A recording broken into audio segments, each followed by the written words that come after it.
What's up, guys? It's Hoya Sports Network over here, and let's get right on to the news. For basketball, Ben Simmons, fudge. Luckily, NBA fantasy is over.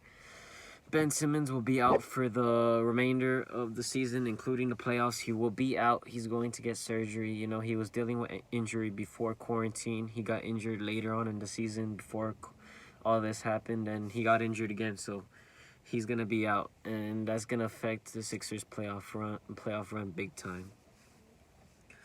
Next up, we got who will carry the NBA after LeBron James. After LeBron James retires, who's gonna carry that NBA legacy? I think it's obvious over here. My boy Giannis. I think Giannis will be carrying that torch after LeBron decides to retire and hang up them kicks. Giannis is gonna carry it, in my opinion. Probably other fans have different players in mind, but right now mine is Giannis for sure. Giannis.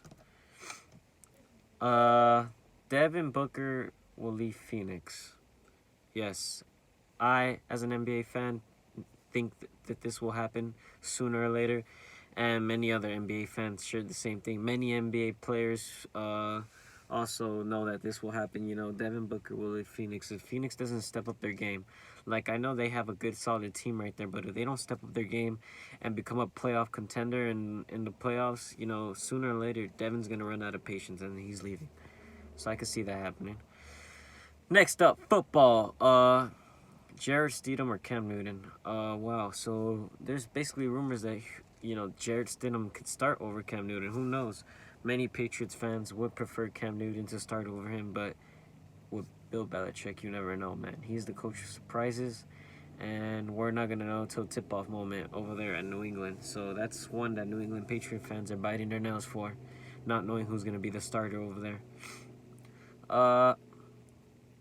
Will Patriots tank for the number one pick? No, that's total BS. I at one point thought that this would happen, but come on, I know better than to think Bill Belichick is willing to tank for a number one pick. Who in the right man would think that? Bill Belichick is one of the greatest coaches in the NFL, and I highly doubt in his mind right now he's thinking, I have to assemble the worst squad possible to tank for the number one pick in the NFL draft. That's not in Bill Belichick's DNA, and he's certainly not planning to implement that in the Patriots' DNA, so that is not happening.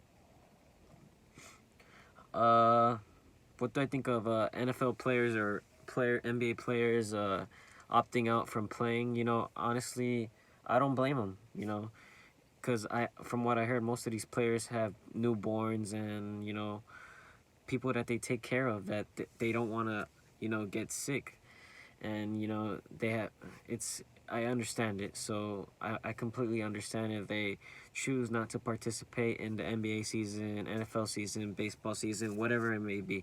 I understand and I'm for it. Do what you gotta do. Now we'll get to the part you guys are all here. Oh man. Oh well, first off, before I begin getting into this, congrats to Barcelona for beating Napoli. My friend Jose, he's a Barca fan, so if he's watching this, congrats. Who else played? Sorry, Daniel, you took an L. He's a Real Madrid fan. Haha. Manchester City beat Real Madrid. Congrats, Jacob, if you're watching this. My friend Jacob, he's a big City fan. And who else? I don't think I know any Bayern fans, but Bayern clapped Chelsea. They destroyed Chelsea. Yeah, that's about it. And now we're on to the round of 8. And me, obviously, disappointed about what happened yesterday with Juventus. It was very, very heartbreaking. But we'll get on to that right now in this video. Soccer. Sarri is sacked. So yesterday we got knocked out of the UCL by Lyon. Honestly, the referee messed up the whole game, calling dumb penalties. He was the protagonist of the game, and he messed it up. Bentancur touched it. It was all ball. That's all I'm going to say on that. The referee ruined the game. Sarri, and then, Algeri came out, and he said, we don't judge a coach or players by one game. We judge them by the whole season, and I think they said they were going to stay with Sarri and stuff like that. And next thing you know, I go to sleep like at 3 in the morning. I wake up like at 12 today, and it's announced Sarri. I check my phone, Twitter, Sarri sacked at 5 in the morning. And then we're gonna get to the rest of it. But what do I think about this as a Juventus fan?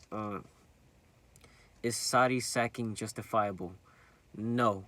And you know why I'm gonna say this? No, because we Juventus, the board, they knew what they were going into when they first hired Sarri.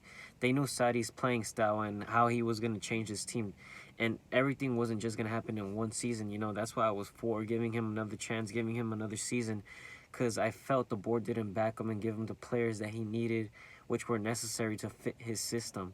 So me and many other Juventus fans feel the same way about this. You know, Sarri, you know, congrats to him. He left with his head up high, winning his first league trophy in Italy. You know, he did everything he can. Like, honestly, to me, he did the best he could with the squad that he was offered, you know?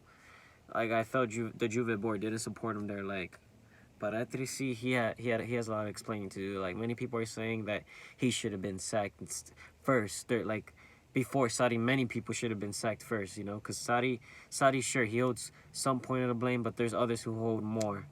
Way more, because I feel he wasn't backed with the appropriate squad to fit his playing style. So I wish Sarri the best. Conte and Inter Milan are having issues. So Conte basically came out saying, you know, I felt another coach who's having problems with his board.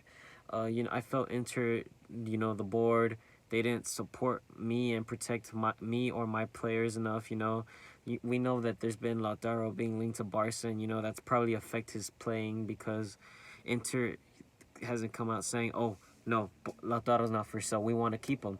They've been saying, well, you know, they've been beating around the bush, you know.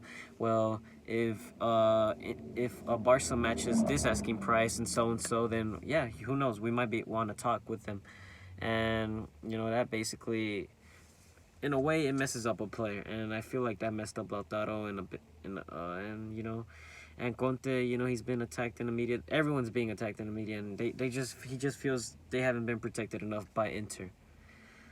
So that's what's happening over there. A lot of drama happening over there at Inter Milan that has to get settled big time. Will Cristiano leave Juventus? No. And I'm not saying this because I'm a Juventus fan. I'm saying this because I feel Cristiano is committed to the project. He's committed to Juventus and what's going to happen with this club on the long run. You know, he's signed a 4-year contract and he's committed. He's here to stay. He's here to play. So, he's staying here at Juve. Forza Juve.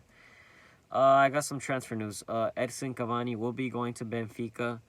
In the shocker, I believe the deal will be $3 million a year, and they're gonna pay him $8 million up front to sign, since you know he's a free agent. They're getting him for free. So yeah, Cavani to Benfica finally. Portugal, they're getting some big names over there. That's gonna be a good move over there for Benfica. Now, Andrea El Maestro Pirlo is our new coach. So basically, I told you guys at 5 a.m. in the morning, Sarri sacked. Next thing you know, 11 a.m. in the morning, Andrea Pirlo is the new coach. Wow.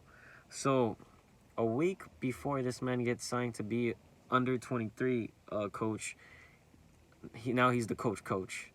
So, you know, it's kind of, how do I explain this as a Juve fan? Like, I understand Juve had to get who they had to get because, you know, there's not a lot of good options out there right now. And Pirlo, he has Juventus DNA inside of him, and he knows how to manage locker rooms, and he's a great leader. So I see what they did over there by getting Pirlo. You know, he was the best we got. And, you know, there's fear. I feel that Juventus fans feel more fear and excitement about Pirlo getting appointed as manager because, you know, obviously, let's start with the fear part. The fear part is obviously, oh, shoot, like, this is his first ever season coaching a team. So we don't know what's his playing style. We don't know. We don't know nothing at all. Like, we're not gonna know till that first game of Serie A what type of coach he is, and what's his playing style. What are gonna be his goals for this Juventus squad? And then the excitement, like, obviously, oh my gosh, like, this is a Juventus legend icon, you know. He came when AC Milan didn't want him no longer because they felt he didn't fit into the system, and he shut AC Milan up, becoming best player in Italy 3 years straight with Juventus, and, you know, he became a Juventus icon and legend in our club. So a lot of excitement over there to have a legend, someone that Juventus fans hold so deeply in their heart and are very close connected to. And he's basically a part of the city, part of Turin, just like Buffon and Del Piero and Chiellini, many other Juventus icons. He's a part of that Juventus DNA, so I could feel the excitement in that part. But I'm excited and scared, guys. But let's see what happens. I wish the best. Let's see what happens. I obviously have to hope for the best. Boxing.